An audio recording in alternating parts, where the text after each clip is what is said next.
Aman, thank you for joining us today. Can you start just by giving us an overview of Radical? Who are you? What do you do? And what are your aims and mission? Thank you, Julian, for having me. And hello to everyone from Dubai, where I'm tuning in from. So Radical, we're a strategic innovation studio. We're based in Dubai as well as in London. I suppose our grand mission, if I can use that phrase, is to challenge the normal. We work with leaders who want to challenge that by way of looking at domain level challenges, whether they are things like education, healthcare, climate, gender issues. And the goal there is to, I suppose, provoke and challenge the status quo for, as we see, a radically better future at multiple levels, whether it's the individual level, organizational level, or even the global levels. And I suppose, as a summary to that, what is important for us is that we, have a very strong, I would say, experimental mindset. So the work that we do begins with an inquiry, a discovery process to understand what's happening in a domain or a sector, but it kind of slowly gravitates towards figuring how can we reimagine that, and most importantly, how can we prototype certain initiatives or experiments that can help us bring some of those, what we see, crazy or transformative ideas to life. Well, can you give us some examples of how you do bring those to life? What are the projects that you deliver or have delivered that would showcase what Radical does? So I can, reflect back to some work we did for Free-Zone, for example, a few years ago, where they were trying to establish whether the service levels for their tenants were being affected by stakeholders they worked with. Because, as a free zone, they're, in a sense, the gateway to services that other entities provide. So they're trying to establish what the, I suppose, leverage points were, and how they could provide a better level of innovation and so on through their own organization to their tenants. So we established, through, again, a research process and engagement with various stakeholders, a portfolio, I would say, of about 30-odd different experiments to pursue. So, for instance, there was a conversation about how does financing get challenged for SMEs, for instance, who are a tenant mix. So we proposed the idea of setting up a very specific stock market type mechanism for SMEs who operate in the free zone. And I suppose if you go back 3 years ago when we were in a pre-COVID environment and where things weren't as virtual as they are today, we also, I suppose, thought about the idea of, well, if you're looking at a free zone again, which is a very physical brick and mortar system, an economic zone, the notion of doing a virtual marketplace in those days seemed novel, at least through a government organization. So that was another, I would say, initiative that we had floated at that time. And, these ideas, often when we get into the work of implementation, our role very often, I would say, stops at the experimentation stage. And the idea of then scaling it out is left to the sponsor, the stakeholder, because that requires a far more grander engagement, if that makes sense. Now, as you say, this was all in a pre-COVID environment. So how has your focus shifted since the pandemic? Has your work changed or had to adapt in any way? I think, it's obviously a cliched statement right now that, what was supposed to happen in 10 years probably happened in 10 months, and in some cases 10 weeks. So a lot of the issues that we'd been debating and discussing with our clients in the last 5 years around, system changes that required multiple actors to collaborate, whether these are actors that knew each other, let's say likely allies, or actors that did not know each other, which are the unlikely allies. And that sort of collaborative efforts and system engagement across multiple levels got accelerated. So our work then responded to that by looking at how can we support that. And whether it's in the area of education, whether it's looking at how cities are being redesigned or reimagined to serve a different type of stakeholder audience from a behavior perspective. And of course, things around building more viable cities, which again connects to the notion of health, well-being, and of course, climate. From an operational perspective, I suppose you could say that we, of course, started doing things more virtually and got more and more creative with that. Beyond just running a simple Zoom show, how can we actually have more interactive conversations, whether it's using, like Miro boards, for example, running workshops, which are far more engaging than someone just simply going into breakouts and trying to replicate what would probably have been a similar experience pre-COVID, or I suppose will probably remain, pre-COVID, which was very in-person. And so I think there was probably, to kind of, again, summarize that, there are probably two levels of changes. One was the kind of topics that we were discussing. They got a far more higher level of urgency attached to them, and stakeholders were keen on trying to find solutions because they seemed a bit, I would say, lost would probably be a strong term, but they weren't sure what would be the best, pathways going forward. And of course, that was at the external level. At the internal level, how we operated to serve that need. Now, obviously, COVID has had a major impact on the education sector. What do you think are now the biggest challenges that the sector faces today and moving forward? Well, I mean, a friend of mine sent me an image actually 2 nights ago on WhatsApp, and she showed how certain sectors had changed. So if you look at how people communicated 50 or 100 years ago, compared to how they communicate right now with mobile phones and devices. And then you kind of have a similar image of a classroom from 100 to 200 years ago. The world of education hasn't really changed a lot at the, let's say macro level in the last 2 centuries, which is kind of remarkable and I would say shocking at the same time. So the issues that we see that we see going forward will probably be a amalgamation of things that were always there in the past, things related to equity, equality, quality of education and access, financing, for instance, but now being in a sense amplified by the what I suppose is being referred to right now as a generational catastrophe, right? The sort of populations that have been deprived of learning, whether it's because schools closed or whether the technology and the connectivity wasn't strong enough to support an online learning environment, or whether it was the poverty that got accelerated, unfortunately, which led to children being pulled out of school, even if opportunities were able to send them to school. So I think at the moment, there is an amalgam of issues out there, which unfortunately there is no single answer to. And in the work that we've been doing in the last 1.5 years or so for a global summit, what we've realized is that we have to take a very multi-pronged approach. With several tiers attached to it, multiple stakeholders who come in from different perspectives. So there's an appreciation of both the complexity that we are facing with, but also the nature of solutions that will require far more collaborative effort going forward. Now, you mentioned this collaborative effort moving forward. Is that how the industry overcomes these challenges the sector's facing? Is that the best way forward?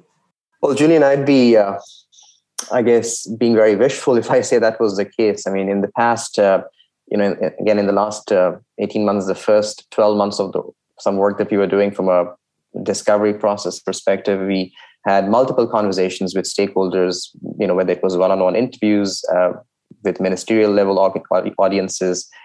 We had discussions at the grassroots level, whether it was teachers and students. And remarkably, the lack of conversation that was prevalent was remarkable. I mean, we were finding that people were, in a sense, seemingly having sort of a self-evident nature of the work they were doing, that, we are self-righteous, that sort of, this is the best way to answer it.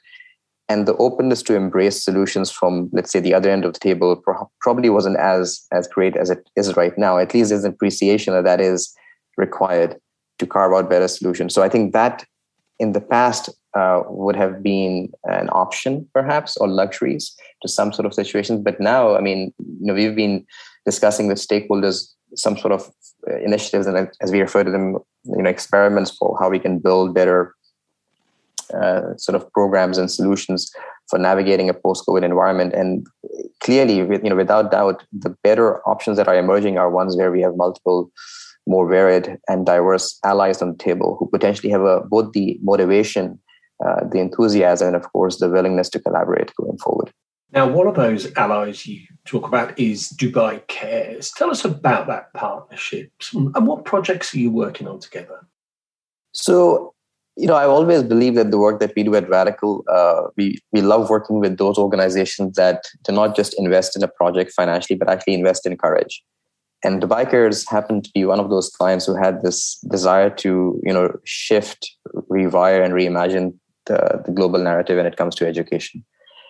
So about, I would say, probably over a year back, sometime I think it was September 2019. So I was actually in New York at that time. And, we began discussing a global summit that Dubai Cares was working to organize with Expo 2020 and the Ministry of Cooperation over here in Foreign Affairs in the UAE called RewirEd, which was due to happen in the early part of 2021. And then, of course, because of COVID, it got moved to December 21. And, of course, there's a typical, let's say, archetype of a summit that you can imagine when people get, convened together, whether it's topics and speakers and panels and everything else that you can have, in a typical conference setting. And the Vicars said, well, that's great. We need to do that, but we also need to do something else. We really need to take this opportunity, let's call it catalytic moment in time when people would have gathered in a major global exposition at Expo 2020 and try to have dialogues that probably haven't happened before, trying to bring allies together that haven't happened, come together in the past, and not just amplify the good work that's already happening. Because, obviously what I've said so far should not be suggesting in any case that there is an excellent work already underway. So to amplify that so that more people know about it, and how can we sort of scale that to more areas and more regions in a contextually appropriate manner, but at the same time incentivize new partnerships and new ways of supporting the needs of different stakeholders, particularly the global south. So the work that we are doing, I think there probably are, I would say, multiple things that we've done with them in the last year and a half. We work with them to ideate and help deliver a virtual version of a global summit called RewirEd X. This happened in December 2020. And the other work that was linked to something that we are now referring to as RewirEd Talks. So again, what we realize in our research is that a lot of the conversations that were happening to reform and transform education were not happening with stakeholders who were getting affected, whether it's the students, the children, the parents, and often the teachers as well. So the RewirEd Talks initiative was really an initiative whereby we provided a sort of a high-level playbook in a DIY style to audiences who wanted to have a dialogue on questions that they had been discussing in their offices, in their homes, on their dinner tables. And we said, look, why don't you have that conversation, record that in some way you find fit, video or audio, and upload that to a portal so we can appreciate what the nuances and the insights. And that's been a brilliant process. So that's another, I would say, lovely experience that we've had that's very untypical of a conference effort. And then moving into this year, we've moved into a couple of areas that are, I would say, broadly being referred to as provocations. And I can elaborate on that in a bit. So the provocation strategy on how can we provoke audiences to, imagine a different set of pathways for different sort of streams in education. And that was being housed, as we call it, in a structure that we are loosely referring to as a RewirEd Sandbox. That, as again, if you can imagine, how children play with sandboxes, they have things to fiddle around with, and it's always sort of, transforming and is flexible. And that was the whole idea. How do you provide this environment and this ecosystem where people have the freedom, the flexibility, and the confidence to try out things and not worry about failure? So that's our focus for this year with the work that we're doing with the Vicars. Now, you mentioned there the RewirEd Provocations. Can you go into that in a little more detail for us? And how is it, do you hope, going to revolutionize the education sector? And how can everyone get involved? Yeah, so I think let's maybe, taking a step back, because the word provocations may have, I guess, many connotations attached to it. So I would say first thing is to probably say, when we say provocations, we are, in a sense, setting out statements or questions that provoke a certain type of inquiry or tease a certain type of alternative future that's possible, led by that question. So, for instance, if we're exploring the connection between education and nature, how can we imagine a world where we are being educated with nature being at the same playing field versus us sort of, not being subservient to it.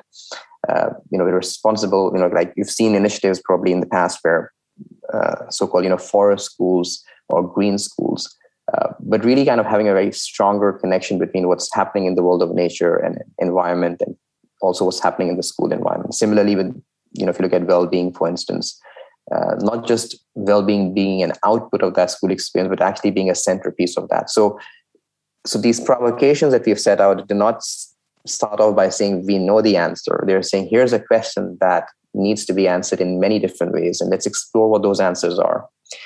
And then we kind of set out possible ideas to bring them to life, which we refer to as experiments or, let's say innovative initiatives.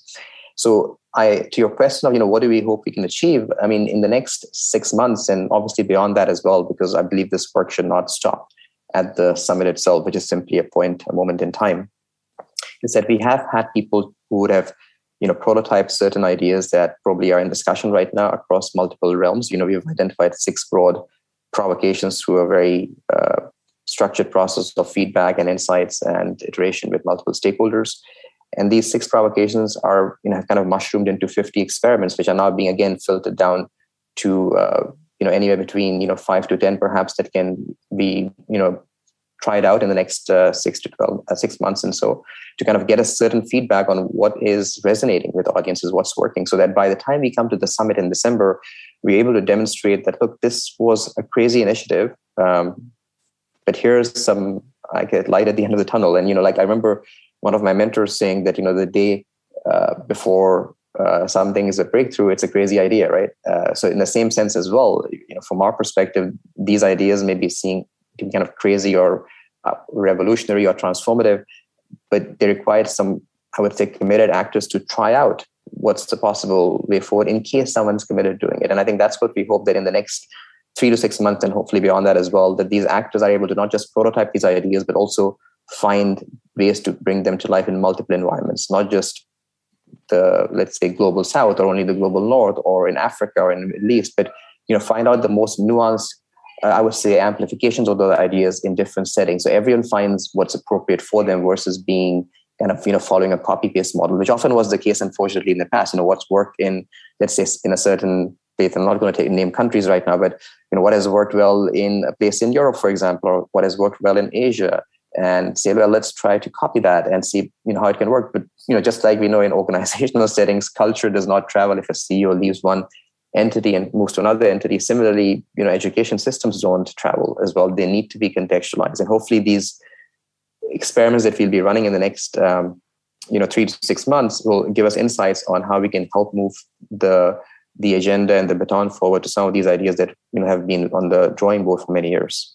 Now, let's finish on the Global Education Summit that you're talking about, this RewirEd event taking place in December during Expo 2020.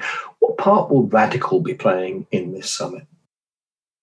Well, I mean, we've been, if I can use the word, threatened to be provided with a room that will be called the Radical Room. And I think that will probably have either the highest attendance or the weakest attendance, depending on how, I guess, the mindset of people walking into that summit. But from our perspective, there are, I would say multiple, if I can use the way, possibilities there.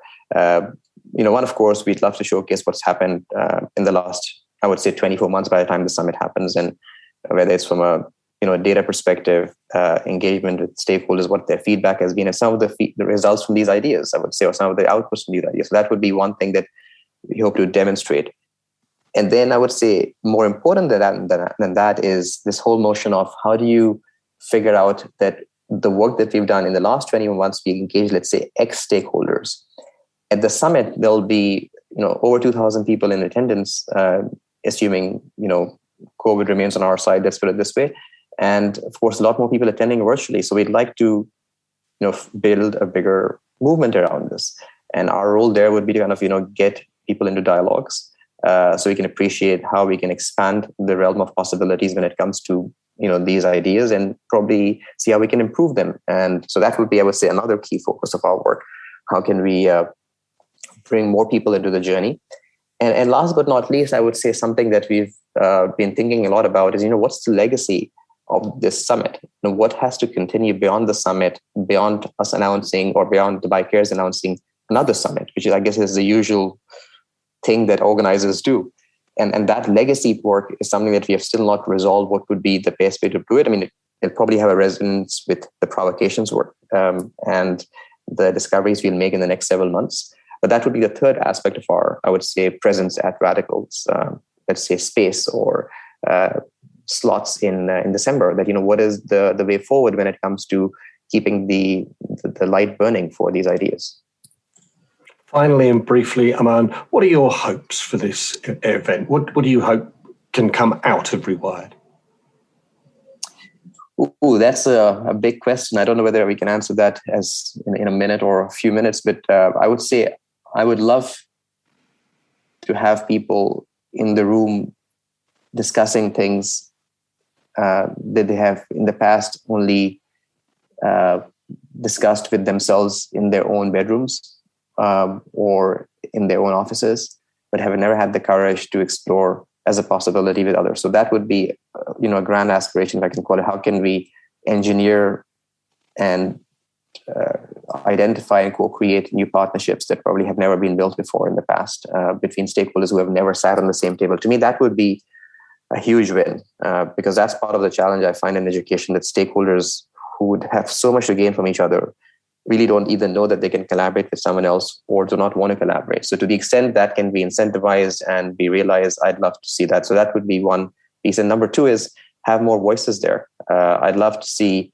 a broader audience participate, not the usual, if I can, the same old presence of stakeholders, but how can we have a more wider selection of voices, both virtually and in person, whether it's from a youth perspective, whether it's from a teacher's perspective, whether it's from a non-education sector perspective. Let's have people from the world of transportation there. Let's have people from the world of course, environment there. Let's have people from another sector that's never been thought of before, that is, mobility, and get those people as well from multiple levels. And that, I'd love to see that, like out of the 2,000, let's say, people there in attendance, if 1,000 are not from education, that to me would be just a dream come true in many ways, because the results at this point, we can't even imagine what that would bring, but that's probably what the beauty is.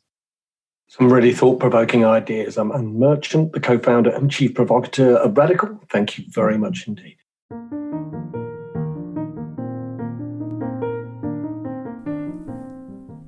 I hope you enjoyed this podcast. Why not click subscribe so you can be informed when the latest next individual podcasts or podcast mini-series from FE News are going to be released.